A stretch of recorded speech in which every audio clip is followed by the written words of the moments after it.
Hey everyone. What a day. For first day of the quarter at UCLA, first time teaching Zoom.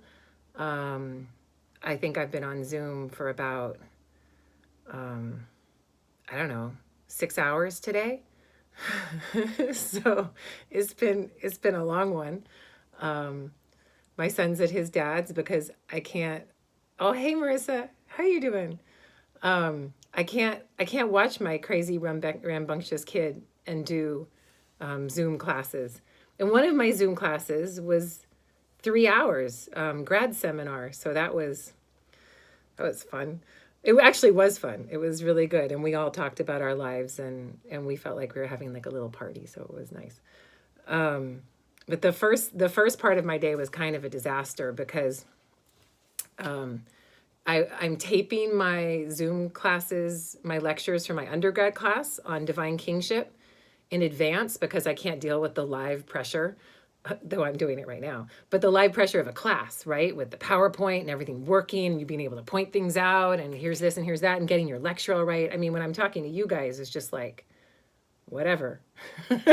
But when you're talking to a class and you're going to like grade them and stuff, I, um, I like to be a little more thorough and complete and have notes and everything. And so I had one of my TAs start the Zoom, and I tried to share the slideshow and I couldn't because PowerPoint kept crashing with the Zoom.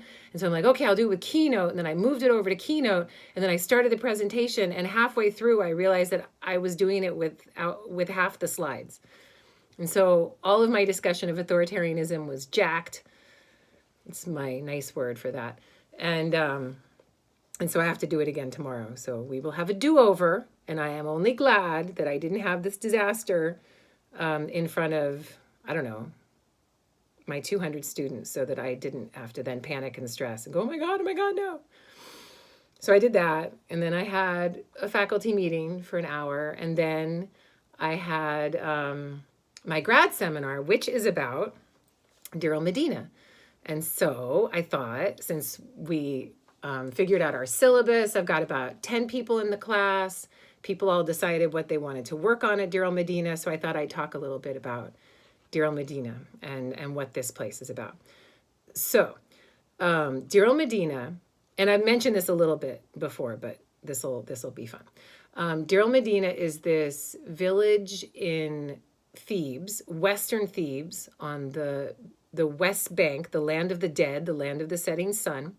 And they live in between the river, Valley of the Kings, Valley of the Queens, and then they're in the valley, kind of in the middle.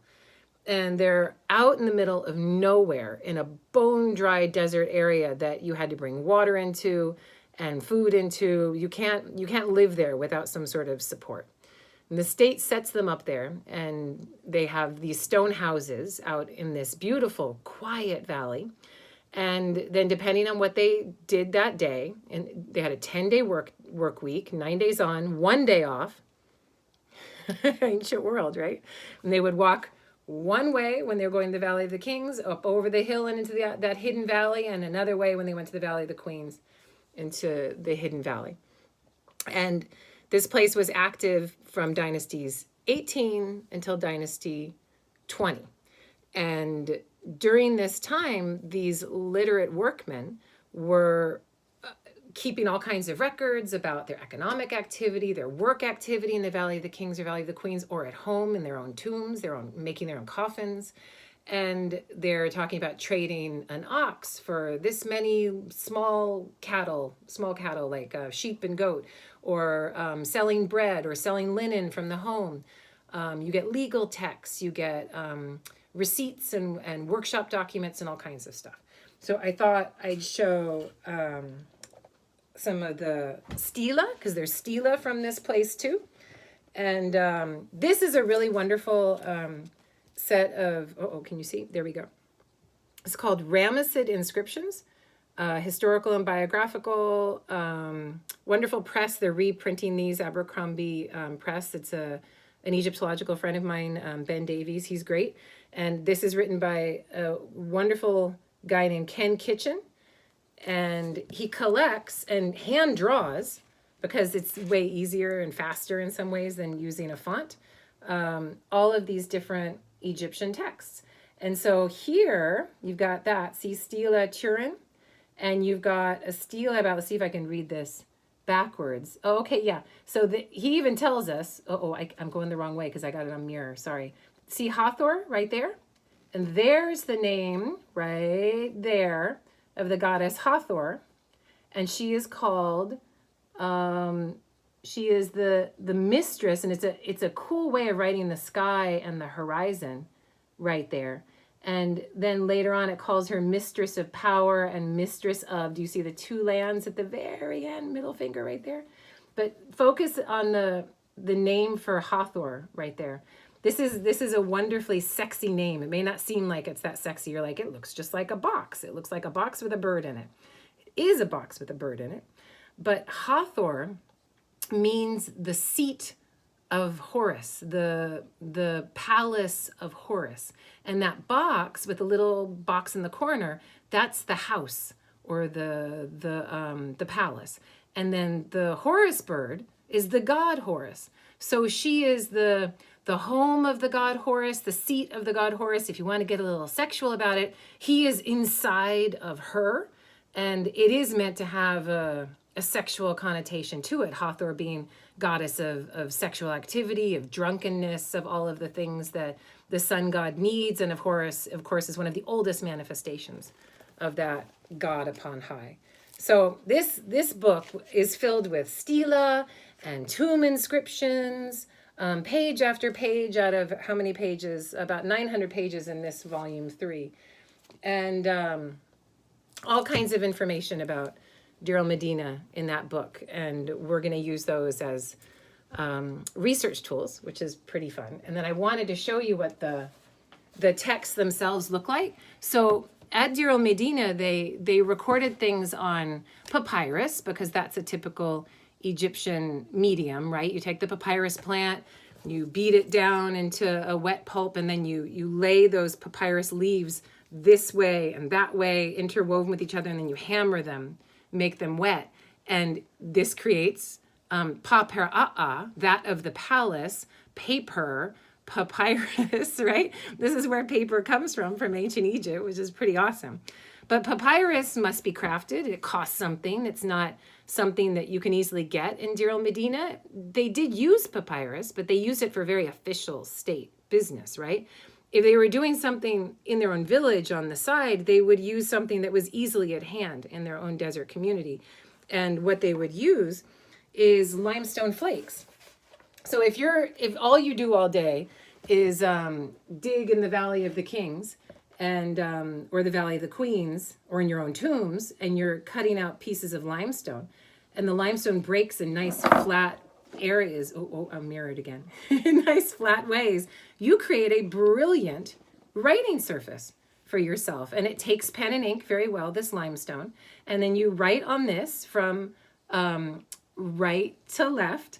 And sorry, the mirroring is freaking me out. But you get an idea of how this works, and then the Egyptologist will create a transcription, because reading that hieratic cursive is pretty damn tough. So you want to get a nice transcription so that you can see in the formal hieroglyphs that we know and can read more easily what that hieratic cursive is actually saying. And you can see in this text here that you've got some amounts listed, you've got names listed, you've got titles listed, and I know you can make out a little bit of this here or there. You've even got a donkey listed, which I'm going to focus on right, let's see, right, oh dear, there. Do you see the, right there? Do you see the long, narrow sign, and then do you see the penis underneath it? that's a sign for which is a sign for a donkey. So it's talking about livestock. It's talking about buying and selling things. It's talking about all kinds of wealth that the Deir el Medina people had. And if you think that ancient Egyptian people were strange and mysterious, and you just think about pyramids and solid gold things, then you need to learn about Deir el Medina, because it is it's like what is it? It's Us Weekly or whatever the magazine is, the gossip magazine that says stars, they're just like us. Well, this is ancient Egyptians, they're just like us. And the Deir el Medina Egyptians, they really are just like us. They want to have festivals and get drunk. They cheat on their spouses. They get divorced. They beat their kids. Not, I mean, I don't do that. Never. You've seen my son. Why would I do that? But they have normal emotional lives. They want to try to get rich. They want to try to get a good price. They're trying to get a side hustle. All of the things that we do. They fall in love with the wrong person. All kinds of stuff. So if you're interested about the goings on of the normal ancient Egyptian, I would encourage you to check out Deir el Medina. So sorry I didn't get to your questions this time. We'll do that another time soon. And I just ignored all of your questions. So hold them for another time, and I'll report back. So everyone, stay safe. Sheltering in place, and we will have another lesson soon. The Deir el Medina class is going to be pretty fun because we're focusing on art and architecture, tombs, coffins, economic texts, graffiti, all kinds of different things. So I'll get back to you with interesting visuals and stuff, and we'll actually do some ancient Egyptian text reading in our Deir el Medina seminar. So till next time, stay safe, stay healthy, and we'll be in touch.